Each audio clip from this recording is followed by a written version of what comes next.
Página 28. Historia completa de la peste negra, Ole J. Benedictou, 2021. Parte 1. ¿Qué fue la peste negra? Capítulo 1. La peste negra. 1.1.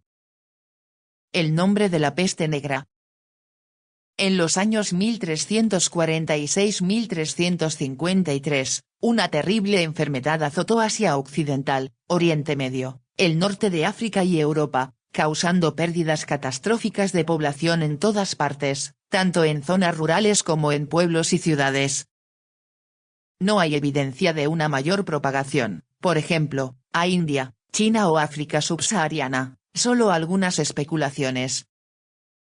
En Florencia, el gran autor renacentista Francesco Petrarca escribió, estupefacto, a un amigo, oh, feliz posteridad.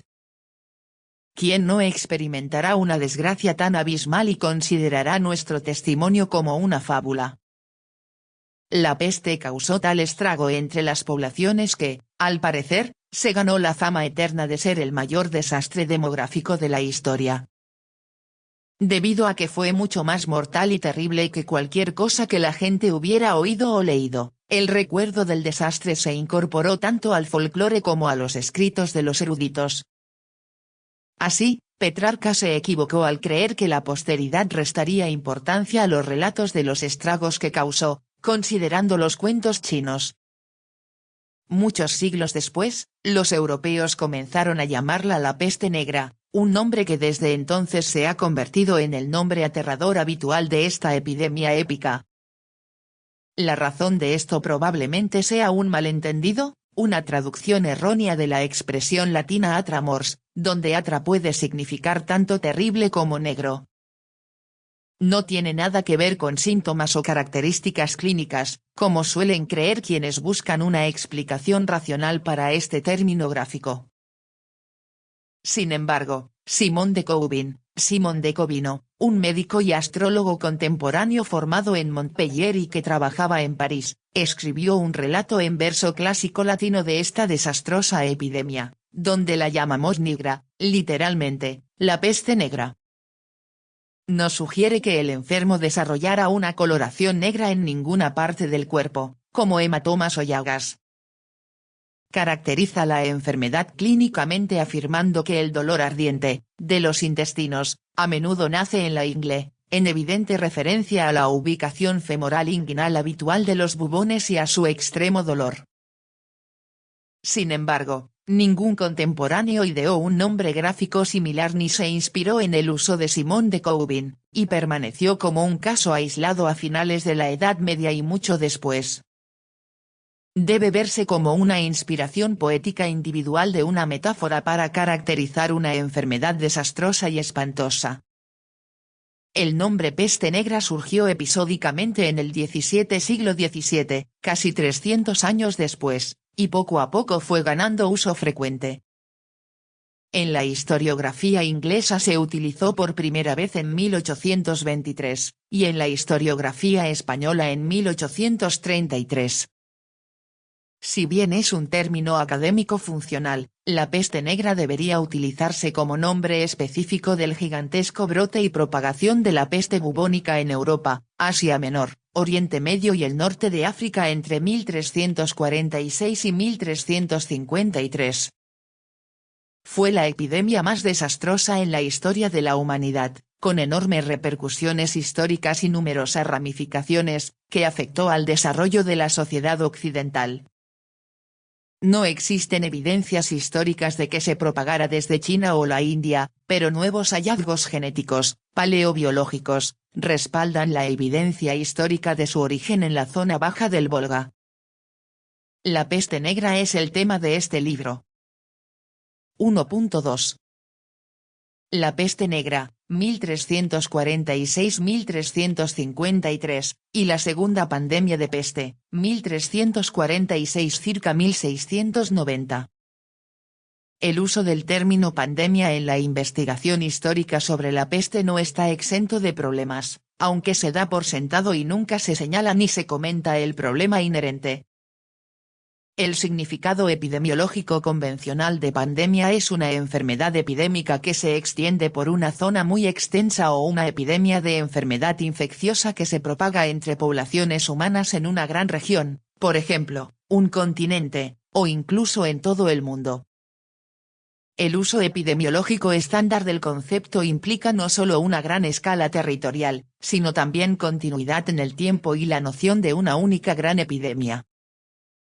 En marcado contraste, en la investigación histórica sobre la peste, el término pandemia se utiliza para designar largos periodos con numerosos brotes generalizados cada año, que se complementan regularmente con enormes oleadas que se extienden por la mayor parte de Europa y quizás también al norte de África y Asia Menor, Turquía.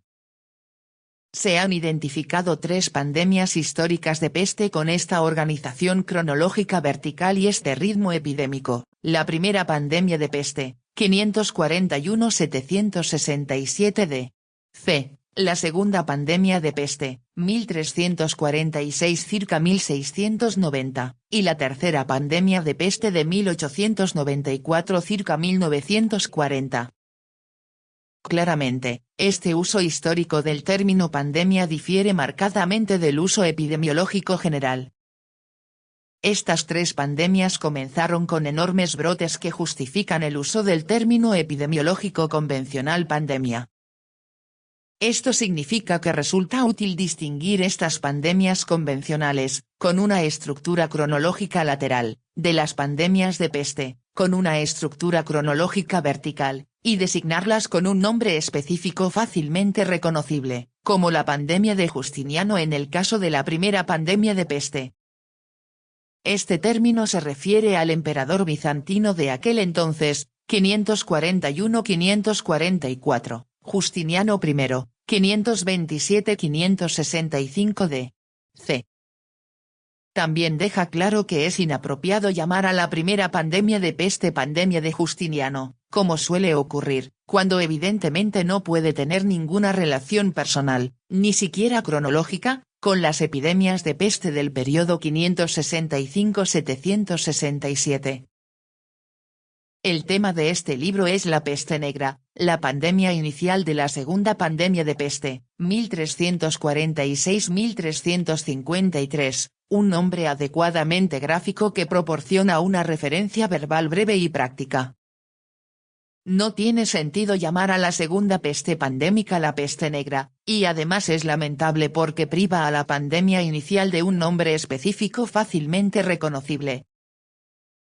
La segunda peste pandémica incluye la ocurrencia cíclica de enormes oleadas de epidemias de peste que se extienden por la mayor parte de Europa y zonas adyacentes del Viejo Mundo, con intervalos de un promedio de 12 años.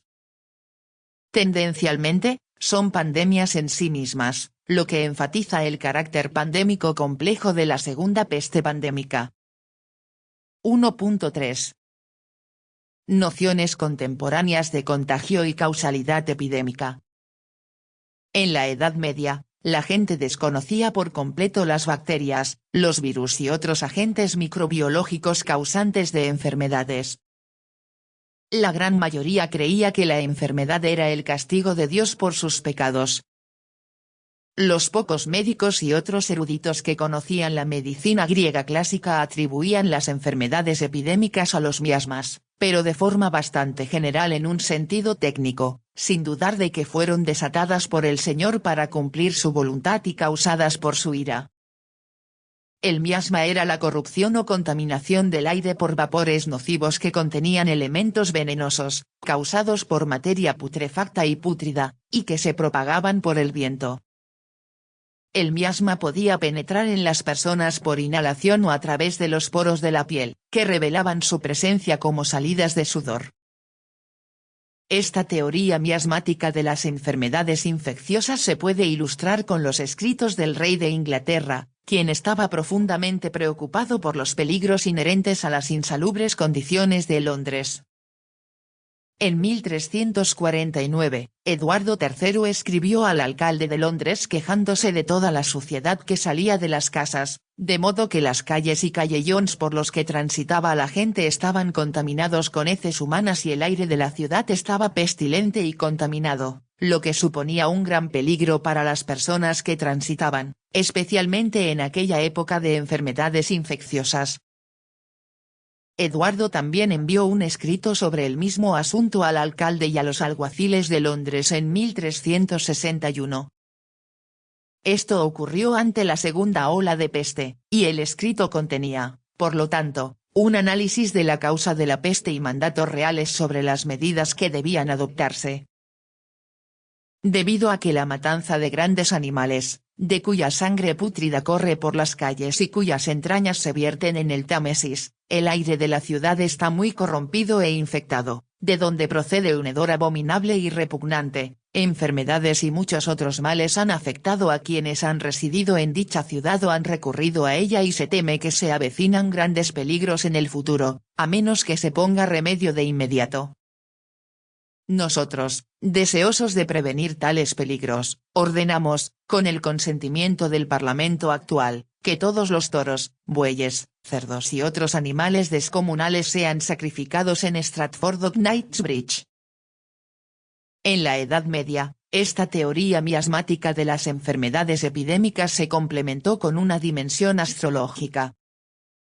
En 1348, el rey Felipe VI de Francia encargó a la Facultad de Medicina de la Universidad de París la elaboración de un informe sobre las causas de la peste negra y los posibles remedios.